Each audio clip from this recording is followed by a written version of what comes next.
Herkese merhabalar. Hepiniz YouTube kanalım Gülümseten Marifetlere hoş geldiniz.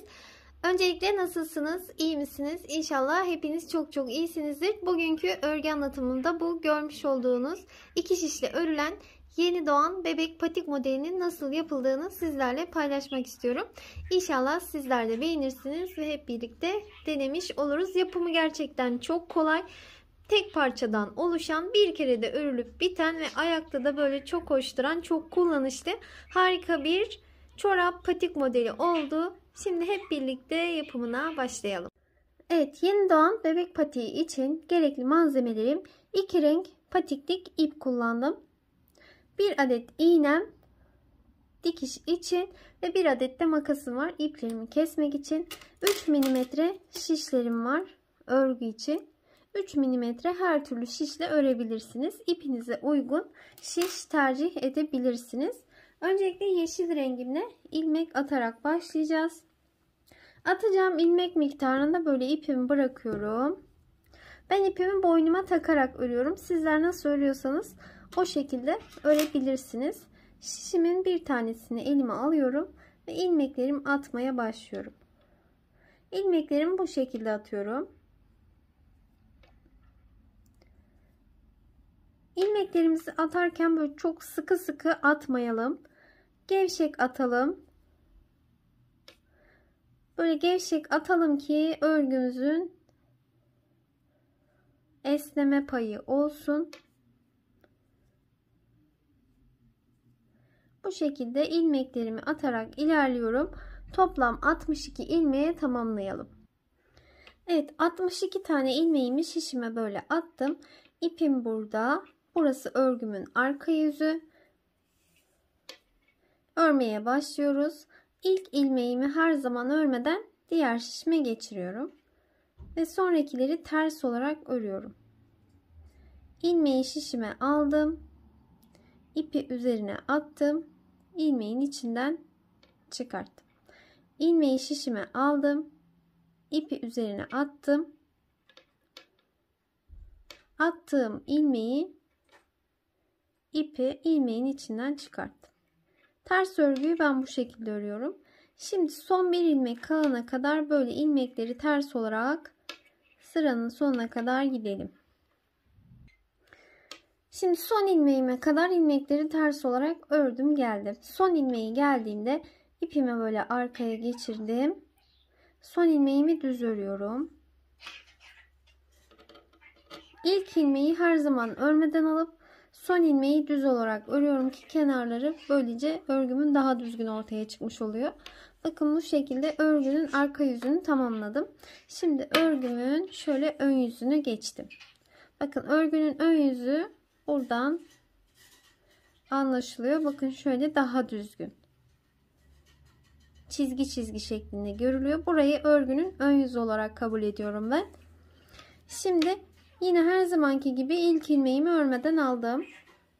Diğerlerini ters olarak örmeye devam ediyorum. Ters örgüyü nasıl yapıyorum? İlmeği şişime aldım. İpi üzerine attım şişimin. Attığım ipimi ilmeğin içinden çıkarttım. İlmeği serbest bıraktım. Ters örgüyü bu şekilde yapıyorum. Yine son bir ilmek kalana kadar ilmeklerimi ters olarak örmeye devam ediyorum. Son ilmeğime geldim. Yine son ilmeğimi düz olarak ördüm. Örgümün ön yüzünü de tamamlamış oldum. Şöyle örgünün ön yüzünden baktığımızda bakın bir diş haroşa sırası örmüş olduk. Bu şekilde toplamda 3 diş haroşa sırası öreceğiz. Haroşa sıralarını ben nasıl oluşturuyorum? İlmekleri örgünün arka yüzünde ve ön yüzünde ters olarak örüyorum ve bu şekilde haroşa örgüyü oluşturuyorum ben. Dediğim gibi ilk ilmeği her zaman örmeden alıp son ilmeği de düz olarak örüyorum. Bunu yapmamdaki amaç şu kenar kısımlarının daha düzgün olarak ortaya çıkmasını sağlamak. Şimdi 3 diş haroşa sırasına tamamlayalım. Evet, şimdi örgümün ön yüzünden sayıyorum. 1, 2, 3. Şöyle 1, 2, 3. 3 diş haroşa sırasını ördüm. Örgümün ön yüzündeyim. Şöyle arka yüzünü örmek için geçtiğimde diğer rengime geçiyorum. örgünün arka yüzünde renk geçişi yapacağım. 3 diş haroşa sırasını örgünün ön yüzünden ördüm. Şimdi sarı renkli ipimi bağladım. Diğer ipimi kopartmıyorum. Renk geçişlerinde ilk ilmeği örelim. Yine ters olarak ördüm. Bu şekilde örmeye devam ediyorum. Sırayı tamamlayalım. Örgünün arka yüzünde bakın şöyle renk geçişini yaptım. Şimdi örgümün ön yüzüne geldim. Sarı rengimle örüyorum. İlk ilmeğimi örmeden aldım. Diğerlerini ters olarak örüyorum. Sarı renkli ipimle de bir diş haroşa sırası öreceğim. Bakın bu şekilde sırayı tamamlayalım. Evet, bakın böyle bir diş haroşa sırası da sarı rengimle ördüm. Şimdi örgümün arka yüzüne geçtiğimde tekrar yeşil rengimi alıyorum. Sizler dilerseniz böyle 2 sırada örebilirsiniz sarı renkle. Ben 3 sıra yeşil, 1 sıra sarı renkle ördüm haroşa sırası olarak. Şimdi yeşil rengime geçiyorum. Renk geçişlerinde ilk ilmeği örüyorum. Aynı renkle örüyorsam örmeden diğer şişimi alıyorum. Bu şekilde yeşil rengime geçeceğim. Tekrar böyle yeşil rengime geçiş yapmış oldum. Şimdi yine 3 diş haroşa sırası yeşil. Sonrasında tekrardan 1 diş haroşa sırası sarı rengimle örmeye devam edeceğim. Bu şekilde renk geçişi yaparak şöyle sizlere göstereyim. 1, 2, 3. 3 defa yeşil rengimle 1, 2, 3 defa sarı rengimle örmüşüm ben. Böyle sıraları tamamlayalım. Sonrasında yine birlikte örelim. Evet, şimdi bakın böyle sıralarımı tamamladım ben. Şöyle sayalım. 2, 4, 6, 8, 10, 12, 13. 13 diş haroşa sırası ördüm. Örgümün ön yüzündeyim. Şimdi patiğimi de göstermek istiyorum. Bakın şöyle şu kısmını tamamlamış olduk. Bu kısmı tamamladık. Şimdi kesme işlemi yapacağız. Buradan 18 ilmeğimi kesmiş olacağım. Nasıl yapıyorum? Şu an örgümün ön yüzündeyim. 2 ilmeğin ikisini birlikte ters örüyorum. Kalan ilmeği diğer şişe alıyorum. 2 ilmeğin ikisini birlikte ters örüyorum. Kalan ilmeği diğer şişe alıyorum. 2 ilmek eksilttim. 2 ilmeğin ikisini birlikte ters örüyorum. 3. ilmeği eksilttim. İlmeği diğer şişe aldım. 2 ilmeğin ikisini birlikte ters ördüm. 4. ilmeği eksilttim. Bu şekilde 18 ilmek olana kadar devam edelim. Şimdi 18 ilmeği buradan bakın eksilttim. Yani bitirdim, kapattım bu ilmekleri. Şimdi geriye kalan ilmeklerin tamamını örelim. Arka yüze geçtiğimizde de 18 ilmek bu taraftan eksilteceğiz. Şimdi ilmekleri yine ters olarak örmeye devam edelim. Sırayı bir tamamlayalım. Şimdi burayı tamamladım. Örgünün arka yüzüne geçiyorum. Burada sarı rengimle işim bittiği için önceden bunu bakın bu şekilde kopartmıştım. Yani kesmiştim. Bunu şöyle bu yeşil ipimizle düğümleyelim. Sarı iple artık örmeyeceğim için onu orada kestim. Şimdi örgünün arka yüzündeyken 18 ilmek de burada eksilteceğiz. Yani kapatacağız.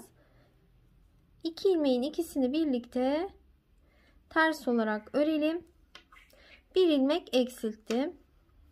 İlmeği diğer şişe aldım. 2 ilmeğin ikisini birlikte ters örelim. 2. ilmeğimi eksilttim. İlmeği diğer şişe aldım. 2 ilmeğin ikisini birlikte ters örelim. 3. ilmeği eksilttim. Bakın böyle kapatarak gidiyoruz. 4. ilmeği eksilttim. Böyle 18 olana kadar sayalım. Evet, 18 ilmeği de buradan eksilttim, kapattım. Şöyle orta kısımda 26 tane ilmeğimiz kalmış olması gerekiyor. Bir sayalım. 2, 4, 6, 8, 10, 12, 14, 16, 18, 20, 22, 24 ve 26. Şimdi örgünün arka yüzündeyim şu an. Örmeye devam ediyorum. Diğer kalan ilmekleri ters olarak örüyorum. Hep haroşa örgüyü uyguladım ben bu modelde. Şöyle örelim, sırayı tamamlayalım. Şimdi örgümün ön yüzüne geldim. Bakın şöyle bir görüntüsü olacak. Ortada 26 ilmeğim var. Bu 26 ilmekle 8 diş haroşa sırası örelim. Haroşa sırasını nasıl örüyorduk haroşa örgüyü? Ben örgünün ön yüzünde ve arka yüzünde ilmekleri ters olarak örüyorum ve haroşa örgüyü bu şekilde oluşturuyorum. Burada yaptığımız şekilde aynı şekilde 8 diş haroşa sırası örelim. Evet, şimdi şöyle bakın, sıralarımı tamamladım. Şuradan sayıyoruz. 26 diş ilmeğim var. Bakın böyle 26 tane ilmeğim var. 26 tane ilmeğimle 8 diş haroşa sırası örecektim. Şuradan sayıyoruz. 2, 4, 6, 8. 8 diş haroşa sırası ördük. Eğer bebeğinizin ayağı daha büyükse bu sıraları arttırabilirsiniz tabii ki de. Şimdi buradan sonra artık 9. diş haroşa sırasını örerken örgümün ön yüzündeyim yine. İlk ilmeğimi örmeden alıp sonrasında 2 ilmekleri ters olarak öreceğim. 2 ilmeğin ikisini birlikte ters olarak ördüm. 2 ilmeğin ikisini birlikte ters olarak ördüm. 2 ilmeğin ikisini birlikte ters olarak ördüm. İlmekleri böyle 2 ters olarak örelim. İlmeklerimizi azaltıyoruz. Böyle sırayı bitireceğiz. Bunu sadece örgünün ön yüzünde yapıyorum. 2 ilmeği birlikte alıp ters örüyorum. 2 ilmeği birlikte alıp ters örüyorum. 2 ilmeği birlikte alıp ters ördüm. En son bir ilmeğim kalıyor. En son ilmeği her zaman düz örüyoruz. Bu şekilde 2, 4, 6, 8, 10, 12, 14. 14 tane ilmeğim kaldı. Örgümün arka yüzüne geçiyorum. Örgümün arka yüzünde ilmekleri tek tek ters olarak örüyorum.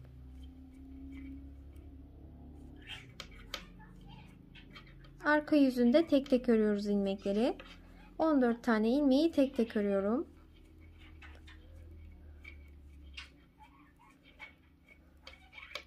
Sıramı tamamladım. Son ilmeği her zaman düz örüyorum. Ve örgümün ön yüzüne geçiyorum. Şöyle örgümün ön yüzüne geçtim. Tekrardan ilk ilmeği örmeden alıyorum. Sonrasında yine 2 ters örüyorum. 2 ilmeğin ikisini birlikte ters ördüm. 2 ilmeğin ikisini birlikte ters ördüm. 2 ilmeğin ikisini birlikte ters ördüm. 2 ilmeğin ikisini birlikte ters ördüm. Yine ilmekleri 2 örgünün ön yüzünde ters örüyorum. Yine ilmeklerimi eksiltmiş oldum. Son bir tane ilmeğim kaldı. Onu düz örüyorum.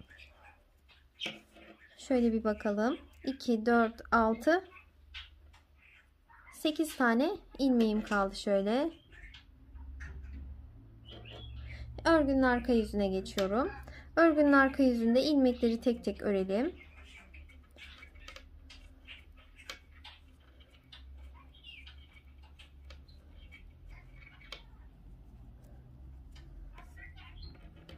Şöyle örgünün ön yüzüne geçelim.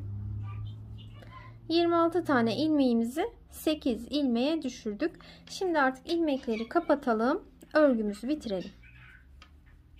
2 ilmeğin ikisini birlikte ters örelim. Kalan ilmeği diğer şişe alalım. 2 ilmeğin ikisini birlikte ters örelim. Kalan ilmeği diğer şişe alalım. 2 ilmeğin ikisini birlikte ters örelim. Kalan ilmeği diğer şişe alalım. Bütün ilmeklere aynı işlemi uyguluyorum. Bir ilmek kalana kadar devam ediyorum.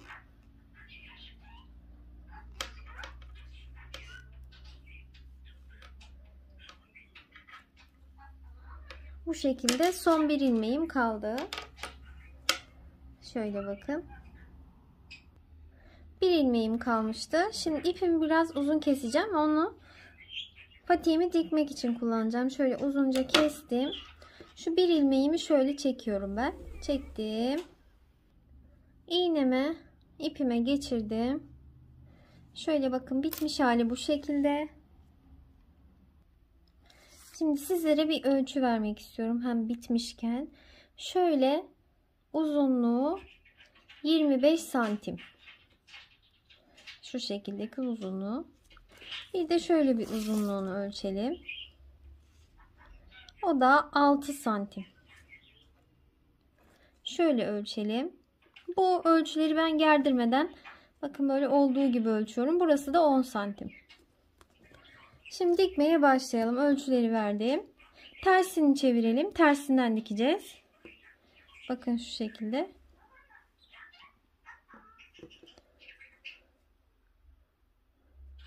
Patiğimin tersinden dikmeye başlıyorum.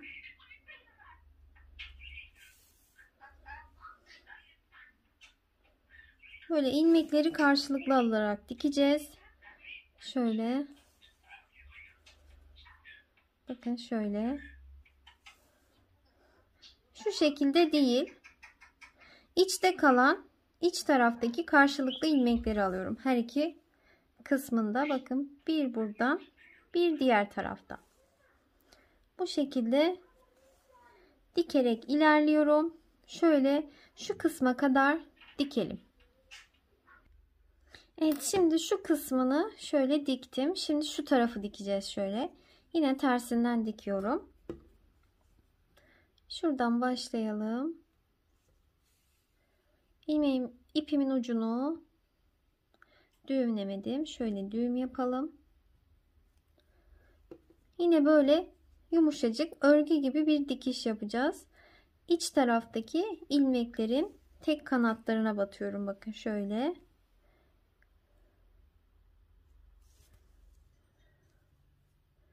Bir buradan, bir buradan karşılıklı alıyorum.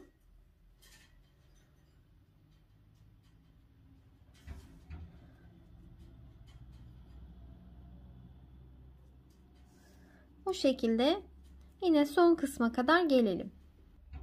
Şimdi dikimini tamamladım. Şimdi düz tarafını da çevirelim patiğimizin. Şöyle, bu yeni doğan patik olduğu için böyle sizlere çok minik gelebilir. Şu şekilde. Bakın, haroşa örgü olduğu için zaten böyle istediğimiz kadar esneyebilen bir örgü türü. Şimdi manken ayağıma da giydiriyorum. Bunu bu şekilde de kullanabilirsiniz. Dilerseniz kıvırarak da kullanabilirsiniz. Bakın, taban kısmı bu şekilde olacak.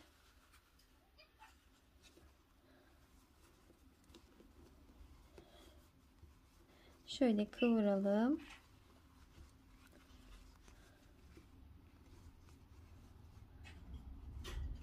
Gördüğünüz gibi şuradan ipim çıkmış. Onu bir keselim. Bakın bu şekilde şu ipleri böyle şu taraftan gizleyelim. Tığla iç tarafa çekebilirsiniz. Bu şekilde tam ayağa oturan böyle topuk kısmı, alt taban kısmı da bu şekilde. Çok kullanışlı, böyle tam ayağı kavrayan bir model oldu. Dilerseniz benim gibi böyle fiyonk şeklinde de süsleyebilirsiniz. Püskül de yapabilirsiniz. Pompon da yapabilirsiniz. Böyle sade bir şekilde de kullanabilirsiniz. Elinizin sıkılığına göre ilmek sayısını ve sıra sayılarını arttırıp eksiltebilirsiniz. Umarım sizler için faydalı bir video olmuştur. Bir sonraki videolarımda görüşmek üzere. Hoşça kalın. Kanalıma abone olarak örgülerim ve videolarımın takipte kalabilirsiniz.